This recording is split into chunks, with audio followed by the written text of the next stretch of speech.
الحمد لله رب العالمين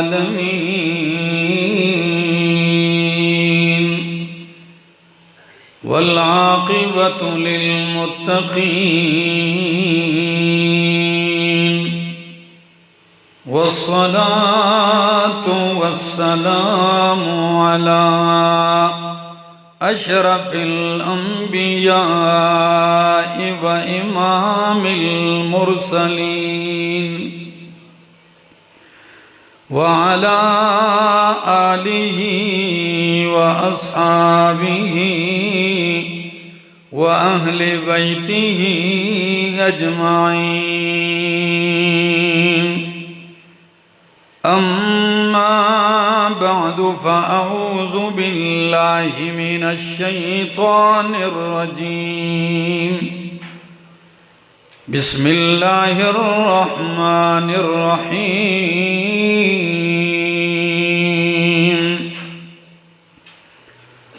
الرحمن علم القرآن خلق الإنسان علمه البيان. وقال تعالى اقرأ باسم ربك الذي خلق.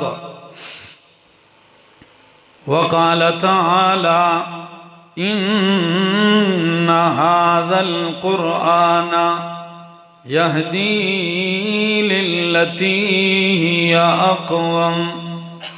وقال النبي صلى الله تعالى عليه وسلم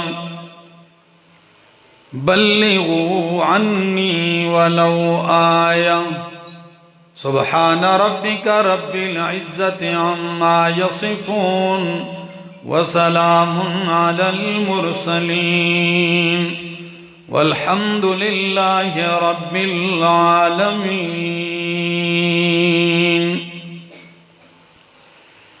انتہائی قابل عزت، قابل احترام، ذی قدر و ذی وقار علماء کرام اور ضلع ہری پور کے اس نواحی گاؤں پھرالا اور گرد و نواح سے آئے ہوئے میرے معزز مکرم دوستو، السلام علیکم.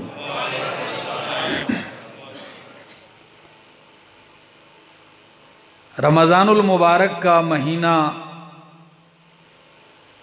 آخری لمحات میں ہے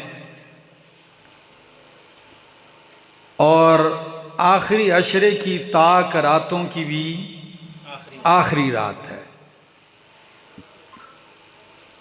قرآن کریم کی مجلس ہے، آپ نے اللہ کا قرآن سنا اور حضرت قاری صاحب نے آپ کو قرآن مقدس سنایا. اللہ ان کا سنانا اور آپ کا سننا قبول اور منظور فرمائے. دوستو، قرآن کریم یہ وہ نسخہ ہدایت ہے کہ اس کتاب کے ذریعے اللہ نے عالم کے اندر اصلاح عقیدہ کا وہ انقلاب برپا کیا ہے جس کی مثال تاریخ عالم میں نہیں ملتی. آپ اندازہ لگائیں، ایسی قوم جس قوم کی عادات تباہ، اخلاقیات تباہ و برباد، عقیدہ و دین تباہ و برباد، اللہ کے گھر میں بتوں کا ڈیرا لگا ہوا ہے، 360 بت رکھے ہوئے ہیں، جو بیٹیوں کو زندہ رہنے کا حق دینے کو تیار نہیں، انہیں زندہ درگور کرنے کے لیے باپ تلا ہوا ہے. ایسے معاشرے کی اصلاح کیسے کی جائے؟ کس کتاب کے ذریعے کی جائے؟ کون سا نسخہ ان کے لیے تجویز کیا جائے؟ تو اللہ رب العزت نے بگڑی ہوئی انسانیت کو سنوارنے کے لیے، سدھارنے کے لیے، ان کی تعمیر نو کے لیے جس نسخے کا انتخاب فرمایا اسے قرآن کہتے ہیں۔ اور وہ نسخہ جس ہستی کو دیا کہ آپ نے اس نسخے کے ذریعے ان لوگوں کی اصلاح کرنی ہے، اس ہستی کا نام نامی اسم گرامی محمد صلی اللہ علیہ وسلم ہے۔ قرآن کریم کو اللہ نے سراپا نور بنا کے نازل کیا، اور قرآن نرا نور ہی نور ہے۔ قرآن کیا کہتا ہے ذرا دیکھیے، قَدْ جَاءَكُمْ بُرْهَانٌ مِّن رَّبِّكُمْ وَأَنزَلْنَا إِلَيْكُمْ نُورًا مُبِينًا۔ اے کائنات والو، قَدْ جَاءَكُمْ بُرْهَانٌ مِّن رَّبِّكُمْ، تحقیق تمہارے پاس دلیل آ چکی، تمہارے رب کی طرف سے برہان آ چکی۔ وَأَنزَلْنَا إِلَيْكُمْ نُورًا مُبِينًا، اور ہم نے تمہاری طرف نور مبین اتارا۔ کیا اتارا؟ نور مبین اتارا۔ بس ہو گیا، جزاک اللہ۔ وَأَنزَلْنَا إِلَيْكُمْ نُورًا مُبِينًا، اور ہم نے آپ کی طرف کھلا نور اتارا۔ قرآن نور مبین بن کے آیا، اور یہ نور قرآن جب آیا میرے پاک پیغمبر کے سینے پر، آپ کے قلب اطہر پہ اترا، تو قرآن کہتا ہے اِنَّا أَرْسَلْنَاكَ شَاهِدًا وَمُبَشِّرًا وَنَذِيرًا وَدَاعِيًا إِلَى اللَّهِ بِإِذْنِهِ وَسِرَاجًا مُنِيرًا۔ میرا پاک پیغمبر، میں نے آپ کو سراج منیر بنا کر بھیجا ہے، روشن چراغ۔ آپ کے ذریعے نور ہدایت پھیلے گا، آپ کے ذریعے نور قرآن پھیلے گا، آپ کے ذریعے نور ہدایت پھیلے گا۔ ورنہ قرآن آنے سے پہلے کا حال تو یہ اللہ فرماتے ہیں مَا كُنْتَ تَدْرِي مَا الْكِتَابُ وَلَا الْإِيمَانُ وَلَكِنْ جَعَلْنَاهُ نُورًا۔ مَا كُنْتَ تَدْرِي مَا الْكِتَابُ وَلَا الْإِيمَانُ، میرا پیغمبر آپ نہیں جانتے تھے کتاب کیا ہے، اور آپ نہیں جانتے تھے کہ ایمان کی طرف دعوت کیسے دینی ہے۔ ما کنت تدری مل کتاب ولل ایمان کا معنی تو دیکھیے، آپ کو یہ معلوم نہیں تھا کہ ایمان کی طرف دعوت کیسے دینی ہے۔ میں نے قرآن مقدس اتار کر آپ کو طریقہ بتلا دیا، لوگوں کو یوں دعوت دینی ہے۔ پھر وہ وقت بھی آیا، قرآن کہتا ہے أَلَمْ يَجِدْكَ يَتِيمًا فَآوَى وَوَجَدَكَ ضَالًّا فَهَدَى وَوَجَدَكَ عَائِلًا فَأَغْنَى۔ اس پہلی جملے پہ غور کیجئے، فرمایا وَوَجَدَكَ ضَالًّا فَهَدَى۔ تیرہ معنی کیے ہیں، امام قرطبی ذکر کرتا ہے، لیکن ایک معنی آج سن لیجئے، عجیب معنی ہے، اے وَوَجَدَكَ بَيْنَ قَوْمٍ ظُلَّالٍ فَهَدَاهُمُ اللَّهُ بِكَ۔ میرا پاک پیغمبر، میں نے آپ کو گمراہ قوم کے بیچ میں پایا، آپ کے ذریعے ان سارے گمراہوں کو ہدایت دے دی۔ وَوَجَدَكَ ضَالًّا فَهَدَى، اے فَهَدَاهُمُ اللَّهُ بِكَ۔ یہ کتاب ہے اور اسی کتاب سے وہ انقلاب پیدا ہوا ہے۔ آج ہم اگر عالم کی اصلاح کرنا چاہتے ہیں، معاشرے کی اصلاح، تو ہمیں چاہیے کہ رب کا قرآن سنائیں۔ اللہ کا قرآن کہتا کیا ہے؟ آپ نے قرآن شروع کیا، بسم اللہ سے شروع کیا اور والناس پہ ختم کیا، ایسا ہی ہے۔ تو با اور سین کو ملاؤ تو کیا مت بس ہیں؟ یعنی کیا قرآن بس نہیں ہے تمہارے لیے؟ ہدایت کے لیے قرآن بس؟ کتنی عجیب کتاب ہے۔ اور کمال کی بات دیکھیے، آپ نے قرآن کا آغاز کیا الحمدللہ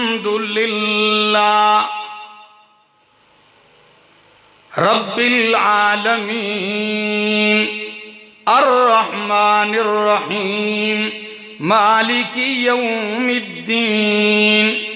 آپ قرآن ختم کر رہے ہیں، فاتحہ بھی نری توحید ہی توحید ہے، اور 30 پارے آپ پڑھنے کے بعد جب آخر میں پہنچتے ہیں پھر فرمایا قل هو اللہ احد، کہ او انسان، اللہ کی توحید کا اعلان جو آپ نے شروع کیا تھا قرآن کے آغاز میں، بڑی باتیں آئیں قرآن کے بیچ میں، نکاح کے مسائل، طلاق کے مسائل، خلو کے مسائل، عدت کے مسائل، رضاعت کے مسائل، جہاد کے مسائل، زکوٰۃ، قربانی، حج، صدقہ، خیرات، لیکن کبھی یہ مسئلہ مرکزی بھول نہ جائے، وہ کیا ہے؟ قل هو اللہ احد، کہ اللہ ایک ہے، اللہ یہ نہ بھول جائے کہیں تم سے۔ تو کبھی اس سورہ فاتحہ اور اخلاص کو سمجھو تو صحیح نا۔ قل هو اللہ احد اللہ الصمد لم یلد ولم یولد قل هو اللہ احد۔ میرا پیغمبر کہہ دیجئے کہ اللہ ایک ہے۔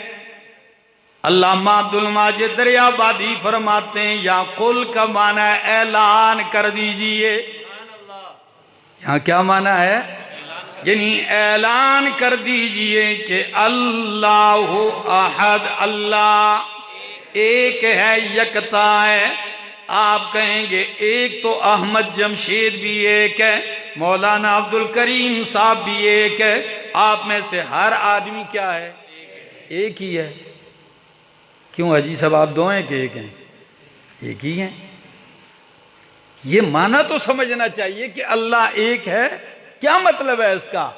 قل هو اللہ احد، اللہ ایک ہے، میں ایک ہوں لیکن دوسرے کا محتاج ہوں۔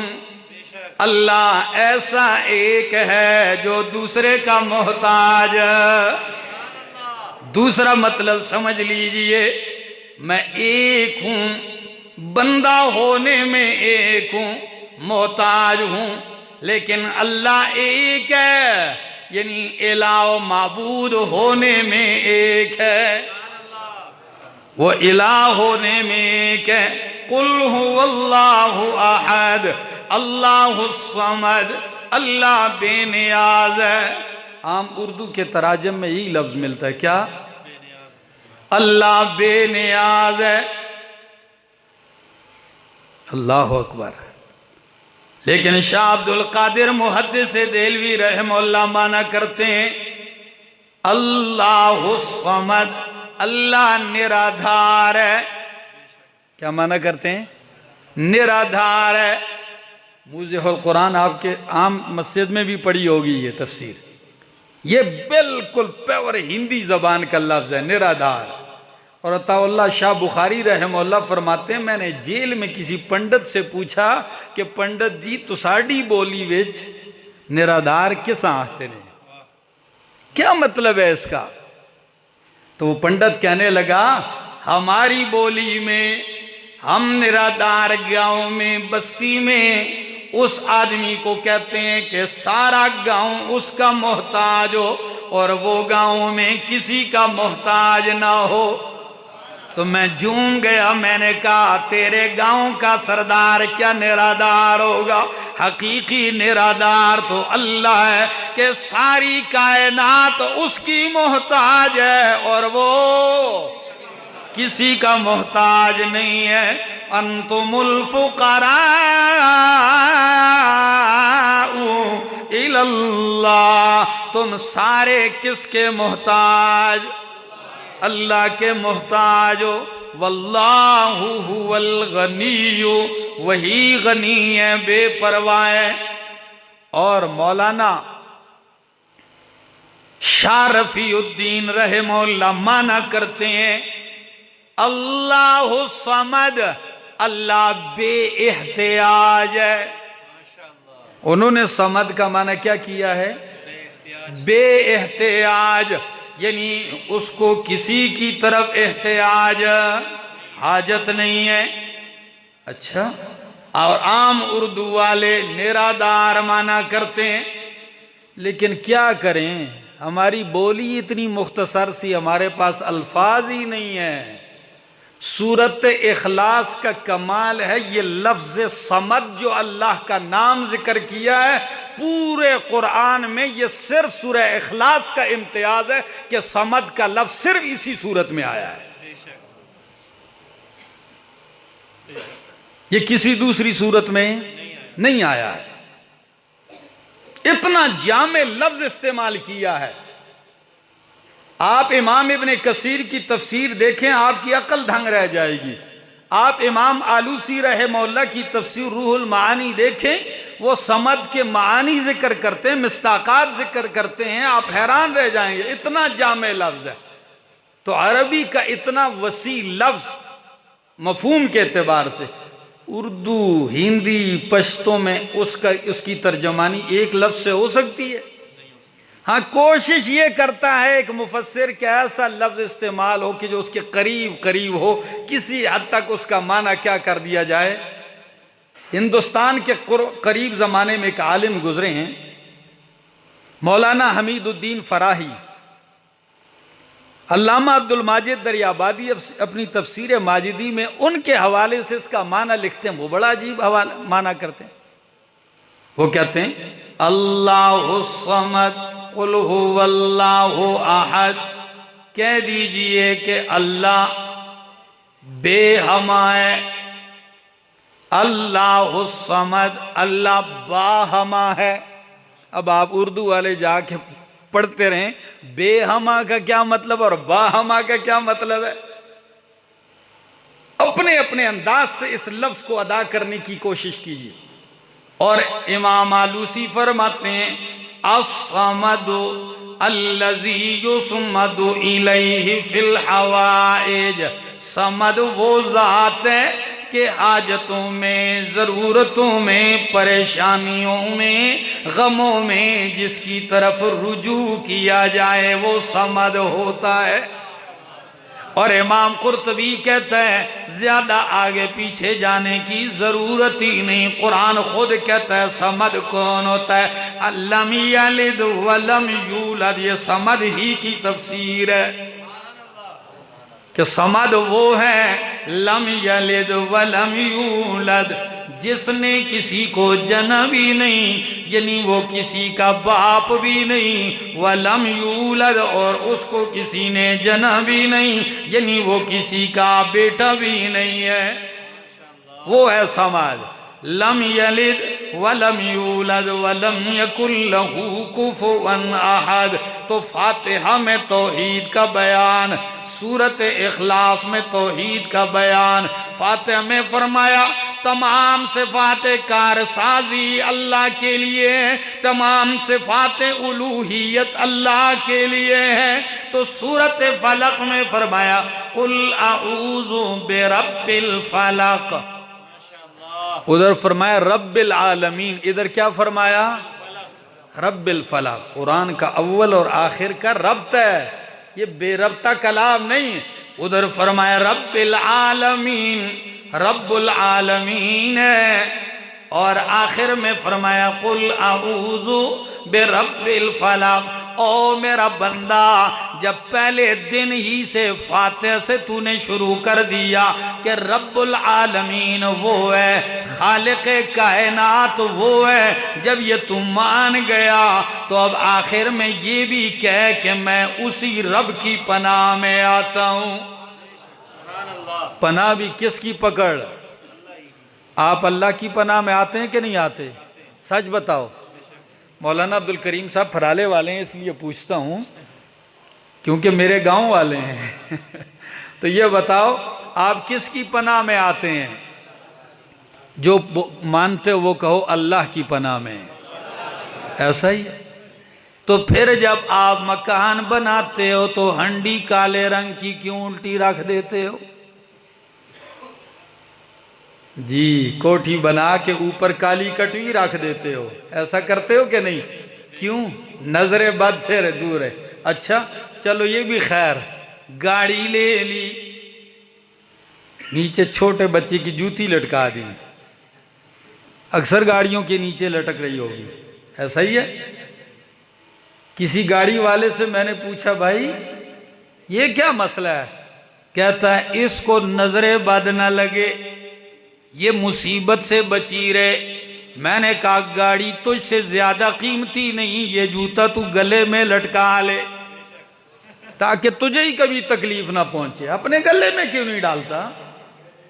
عجیب لوگ ہیں، عجیب عجیب نظریات ہیں۔ ہم نے اپنی قیمتی چیزیں ایسی چیزوں کی پناہ میں دے دی۔ اللہ فرماتے ہیں قرآن پڑھنے کے بعد اب اپنے آپ کو اور اپنے مال کو ان کی پناہوں میں نہیں دینا، کس کی پناہ میں دینا ہے؟ قل اعوذ برب الفلق، کہہ دیجئے میں پناہ میں آتا ہوں مخلوق کے رب کی۔ فلق بمانے مخلوق کے ہے اور مخلوق بمانے مخلوق کے ہے۔ میں مخلوق کی رب کی پناہ میں آتا ہوں، کیونکہ مخلوق کا رب وہ ہے، میں اسی کی پناہ میں آتا ہوں۔ اور قل اعوذ برب الفلق من شر ما خلق، اللہ جو جو چیز تو نے پیدا کی ہے ان ساری چیزوں کے شر سے اللہ میں تیری پناہ میں آتا ہوں۔ ومن شر غاسق اذا وقب، اندھیری رات کی شر سے جب وہ چھا جائے، رات کی شر سے پناہ مانگی گئی ہے۔ وجہ کیا ہے؟ چور چوری کے لیے رات کا انتخاب کرتا ہے، ڈاکو ڈاکے کے لیے رات کا انتخاب کرتا ہے، قاتل قتل کے لیے رات کا انتخاب کرتا ہے، زانی شرابی اپنی بدکاری کے لیے رات کا انتخاب کرتا ہے۔ بیماریاں رات کو زیادہ پھیلتی ہیں، جراثیم رات کو زیادہ پھیلتے ہیں، موذی جانور یہ رات کو باہر نکلتے ہیں اور شیاطین رات کے وقت باہر نکلتے ہیں۔ تو خاص کر فرمایا من شر غاسق اذا وقب، رات کو خود بھی پڑھا کرو، اپنے بچوں پر بھی یہ صورت دم کیا کرو، کبھی پریشانی کا سامنا نہیں ہوگا انشاءاللہ۔ تو یہ قرآن مقدس ہے، اول دیکھو آخر دیکھو۔ فرمایا قل اعوذ برب الناس ملک الناس الہ الناس من شر الوسواس الخناس الذی یوسوس فی صدور الناس۔ ادھر فرمایا مالک یوم الدین، ادھر فرمایا مالک الناس۔ جو بات شروع کی آخر میں اس کی طرف اشارے کیے۔ میرے دوستو آج ہم بھی قرآن سننے آتے ہیں، آج ہم بھی اللہ کی کتاب پڑھنے آتے ہیں، ساری زندگی یوں ہی گزار دیں گے، سارے اوقات یوں ہی ضائع کر دیں گے؟ نہ میرا دوست، اگر سیکھنا ہے تو پھر اپنے اوقات کو قیمتی بناؤ، آؤ عہد کرو کہ انشاءاللہ رب کا قرآن سیکھیں گے۔ سیکھو گے کہ نہیں سیکھو گے؟ محنت کرو گے؟ آئندہ یہ عزم کرو انشاءاللہ جو ہی شعبان رمضان کا مہینہ شروع ہوگا ہم قرآن کریم سیکھنے کے لیے اپنے اوقات کیا کر دیں گے؟ وقف کریں گے۔ زندگی تو گزر جائے گی، یہ رمضان جا رہا ہے، اللہ جانے آئندہ سال رمضان المبارک کا مہینہ آئے ہم میں سے کئی نہ ہوں۔ کتنے ہی لوگ ہوں گے جو گزشتہ رمضان آپ کے ساتھ شریک ہوں گے، روزوں میں، عید میں بھی شریک ہوئے ہوں گے، اور آج وہ نہیں ہوں گے۔ تو ہماری کیا گارنٹی ہے کہ ہم ہمیشہ زندہ رہیں گے؟ میرے دوستو، قرآن کہتا بھی ہے کہ اپنی صلاحیتیں قرآن پہ لگاؤ۔ میں نے خطبے میں جو آیت تلاوت کی تھی سورہ رحمان کی، کیا؟ الرحمن علم القرآن خلق الانسان علمہ البیان۔ ان لفظوں پہ غور کرو۔ الرحمن، اللہ مہربان بادشاہ ہے۔ علم القرآن، جس نے قرآن سکھایا۔ خلق الانسان علمہ البیان، پیدا کیا انسان اور سکھایا اسے بیان۔ پھرالے والو یاد رکھو گے، فرمایا الرحمن۔ سورہ رحمان کا آغاز کس صفت سے کیا گیا؟ الرحمن۔ اللہ کے نام تو بہت سارے ہیں، رحیم بھی، کریم بھی، غفور بھی، وہاب بھی، رزاق بھی، فتاح بھی، لیکن آغاز کیا الرحمن۔ چوٹی کی صفت ذکر کی ہے رحمان۔ رحمان رحمت سے ہے، یعنی ہم ہر وقت اللہ کی رحمت کے محتاج ہیں، ہر وقت اللہ کی رحمت کے طلبگار ہیں، ہر وقت اللہ کی رحمت کے منگتے ہیں۔ یہ پہلی بات یاد رکھو۔ کون سی صفت ذکر کی ہے؟ رحمان، کہ ہم ہر وقت رحمت کے محتاج ہیں اور اللہ رحمت کرنے والا ہے۔ دوسری صفت علم القرآن۔ اللہ اکبر۔ فرمایا اللہ نے بندے کو قرآن سکھلایا۔ کیا سکھلایا؟ اب آپ کہیں گے سکھایا تو اللہ نے، اور بھی بہت کچھ ہے۔ کیا؟ بہت کچھ سکھایا، صرف قرآن کو کیوں ذکر کیا؟ فرمایا چوٹی کی چیز قرآن ہے، کمال کی نعمت کیا ہے؟ اچھا ذرا آگے دیکھیے۔ خلق الانسان علمہ البیان، پیدا کیا انسان اور اسے سکھایا بیان۔ کیا سکھایا؟ بیان سکھایا۔ اپنی مخلوق میں چوٹی کی مخلوق انسان کا ذکر کیا ہے، اور پھر انسان کو اللہ نے چلنا بھی سکھایا، سننا بھی سکھایا، دیکھنا بھی سکھایا، تھامنا بھی سکھایا، لیکن ان چیزوں کا ذکر نہیں کیا، بلکہ کس کا ذکر کیا؟ بیان، بولنے کا ذکر کیا کہ میں نے اسے بولنا سکھایا، اس لیے کہ انسان حیوان ناطق بنا ہی بولنے کی وجہ سے ہے۔ بیان سکھایا، یہ چاروں چیزیں ذکر کر کے بتلا دیا کہ او میرا بندہ، اپنی سب سے زیادہ بڑی صلاحیتیں، اپنی کام کی صلاحیتیں، بیان والی صلاحیت لگا تو قرآن کے بیان پہ لگا دے۔ اگر تجھے طاقت دی ہے بیان کی، بولنے کی، تو یہ بولنے والی طاقت کس پہ لگا دے؟ قرآن پہ لگا دے، اس پہ لگا دے۔ ساری زندگی یوں ہی گزارے گا، کب سیکھے گا قرآن؟ کب تجھے فرصت ملے گی؟ کب تجھے موقع ملے گا؟ ہاں جب فرشتہ آ جائے اور کہے چل تیاری کر، تو اس وقت اگر ہم عذر پیش کریں گے تو مان لیا جائے گا؟ اللہ اکبر، نہیں مانا جائے گا۔ تو آئیے ابھی ہمارے پاس وقت ہے، اپنے وقت کو قیمتی بنائیں اور سیکھیں قرآن۔ میں تو بیمار بھی تھا، مجھے شدید بخار تھا اور گلے کی بھی تکلیف تھی، لیکن مولانا عبدالکریم صاحب مجھے بہت عزیز ہیں، تو میں نے بجائے عذر پیش کرنے کے حاضری یقینی بنائی اور آپ کے سامنے حاضر ہوا اور چند جملے کہے۔ میں دعاگو ہوں اللہ میری یہ حاضری قبول فرمائے، اور اگر زندگی نے موقع دیا پھر آئیں گے۔ آخر دعوانا ان الحمدللہ رب العالمین۔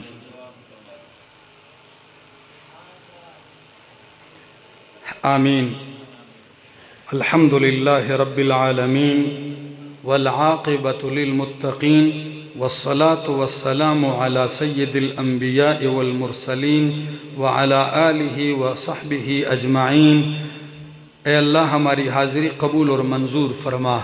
مولا کریم جتنے لوگ آئے ہیں سب کی جھولیوں کو رحمتوں سے بھر دے، یا دور دراز سے باہر ملکوں سے لوگ سنتے ہیں، اللہ جتنے بھی پردیسی ہیں سب کی حاجتیں پوری فرما، ان کے دکھوں کا مداوع فرما، سب کو جھولیوں کے ساتھ، بڑی جھولیوں کے ساتھ، خوشحالیوں کے ساتھ اپنے وطن آنے کی توفیق عطا فرما، ان کی روزیوں میں برکتیں عطا فرما۔ اور خصوصاً رمضان المبارک کا مہینہ ہے، آج تاک راتوں میں سے آخری رات ہے، پھر شاید یہ رات آئے اور ہم نہ ہوں، اس لیے دعا گو ہیں کہ اللہ ہماری مغفرت فرما دے۔ اللہ رمضان میں جو تو معافیاں کرتا ہے، اللہ ان معاف لوگوں میں ہمیں بھی شامل کر دے۔ اللہ جن پہ تو رحم کرتا ہے، اللہ ان رحم کرنے ان مرحومین میں اللہ ہمیں بھی شمار فرما۔ اے اللہ جن پہ کرم فرماتا ہے، اللہ ان میں ہمارا شمار بھی کر دے۔ اے اللہ جنہوں نے قرآن کریم سنایا اور جن لوگوں نے شوق سے سنا، اللہ سب کو معاف فرما۔ خطائیں اے اللہ معاف فرما، گناہوں کو نیکیوں میں بدل فرما۔ اے اللہ غموں کو خوشیوں میں تبدیل فرما۔ ملک پاکستان کی حالت کے اوپر اللہ خاص کرم فرما۔ اے اللہ ہمارے اس ملک کی حفاظت فرما، اندرونی بیرونی ہر قسم کی سازشوں سے۔ اللہ جو بے چینیاں ہیں، جو بے روزگاریاں ہیں، جو غریبوں کی پریشانیاں ہیں، میرے مالک تو ہی دستگیری فرما، تو ہی کرم فرمائے گا تو کچھ کام بنے گا۔ اللہ تو کرم فرما۔ اے اللہ امت مسلمہ کی حالت زار پہ رحم فرما۔ مسلمانان عالم کے اللہ ان کی جان مال عزت دین آبرو وطن کی حفاظت فرما۔ وصلی اللہ تعالی علی النبی الکریم وعلی آلہ وصحبہ اجمعین۔